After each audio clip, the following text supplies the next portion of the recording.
আজকে অঙ্ক করব ক্লাস 10-এর কোষে দেখি 2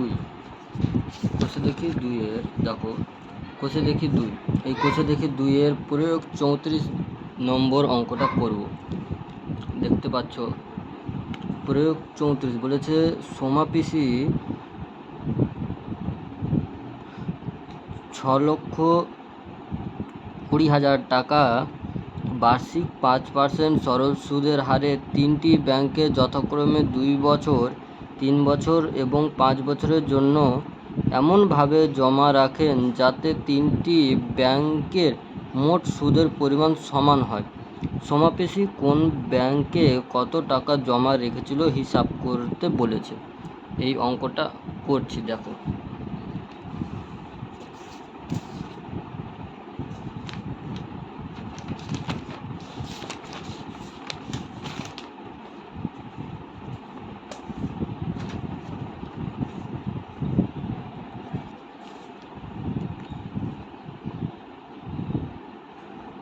প্রয়োগ 34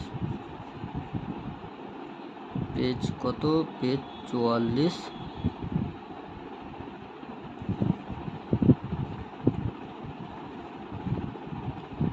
মনে করি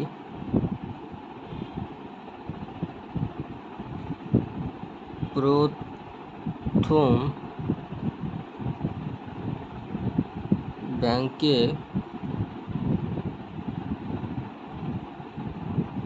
রাখেন কত? এক্স টাকা ধরে নিলাম। আবার লিখি দ্বিতীয় ব্যাংকে রাখেন ওয়াই টাকা, তৃতীয় ব্যাংকে রাখেন জেড টাকা। ধরে নিলাম প্রথম ব্যাংকে রাখলো এক্স টাকা, দ্বিতীয় ব্যাংকে ওয়াই টাকা এবং তৃতীয় ব্যাংকে কত? জেড টাকা রাখলো। হ্যাঁ, এটা রেখেছে। এবার 6,20,000 টাকা, এই টাকা বলেছে 5% সরলতা তিনটি ব্যাংকে যথাক্রমে রাখে। তাহলে এক্স ওয়াই জেড সমান কত হবে? 6,20,000 টাকা। তাহলে অতএব দিয়ে লিখতে পারি কি X plus Y plus Z সমান 6,20,000 টাকা, এটা লিখতে পারি। এবার বের করব সুদ বের করব। অতএব প্রথম ব্যাংকের সুদ কত? পিটিআর বাই 100, পি গুণিত 5 গুণিত 2 গুণিত 100 টাকা হলো। এটাকে লেখা যায় 10 5 10 এক্স বাই 100 টাকা, এটা লিখলাম। এবার দ্বিতীয়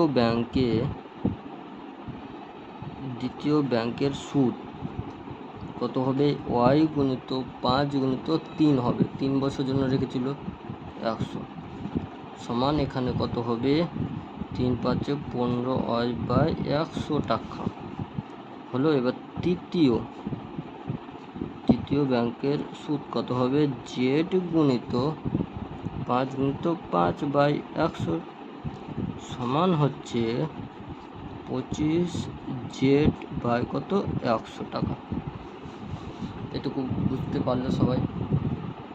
এবার শর্তানুসারে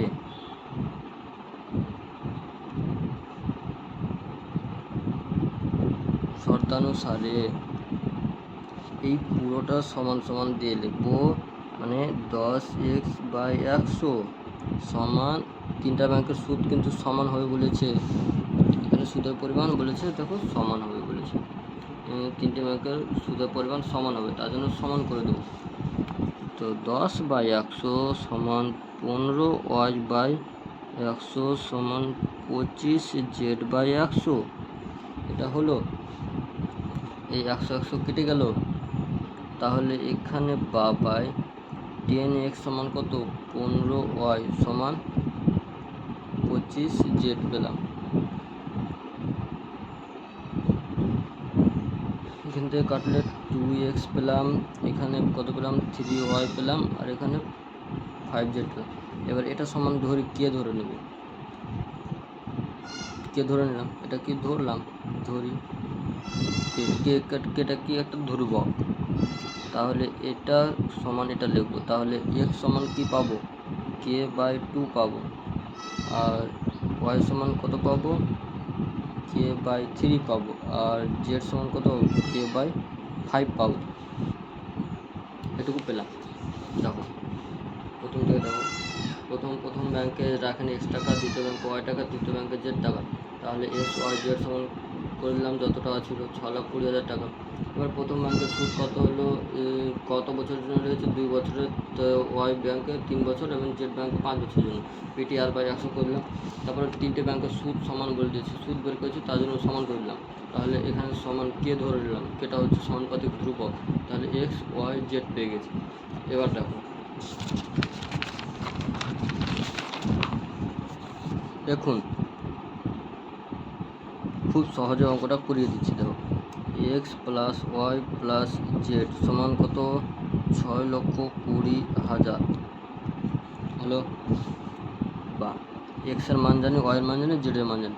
x এর মান k/2 plus k/3 plus k/5 সমান 6,20,000 হলো। বা এটাকে লসাগু করলে কত হবে, 30 হবে। তাহলে এখানে হলো 15k plus 10k plus 6k সমান 6,20,000। বা এটুকু যোগ করলে কত হয়, 31k/30 সমান 6,20,000। বা 31k, 30-এর সঙ্গে এটা গুণ হয়ে যাবে, কোনাকানে গুণ করে দিলাম। এবার কে সমান কত, এটা ভাগ হয়ে যাবে এবার, বাই 31, 6,20,000 গুণ 30, এটা দিয়ে কাটবো। তাহলে এখানে কত হবে, 2,0,0,0,0 হলো, এটা 30 হবে। তাহলে কে সমান কত হচ্ছে, 3×6, আর এখানে 2টা শূন্য, 4টা শূন্য, 5টা শূন্য, 1 2 3 4 5, একক দশক শতক হাজার অযুত লক্ষ, 6 লক্ষ।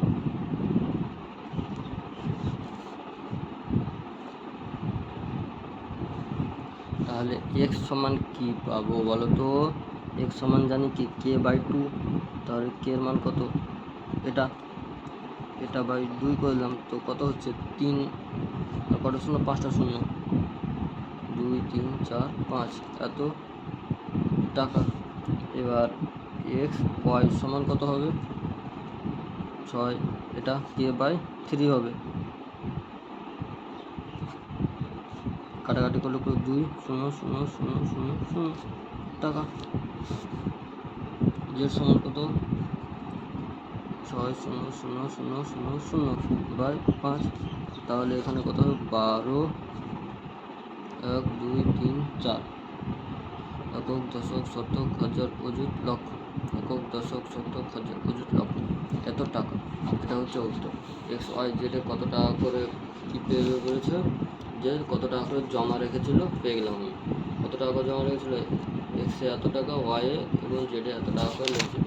তাহলে প্রথম ব্যাংকে কত টাকা রেখেছিল পেয়ে গেলাম, দ্বিতীয় ব্যাংক, তৃতীয় ব্যাংক পেয়ে গেলাম। দেখো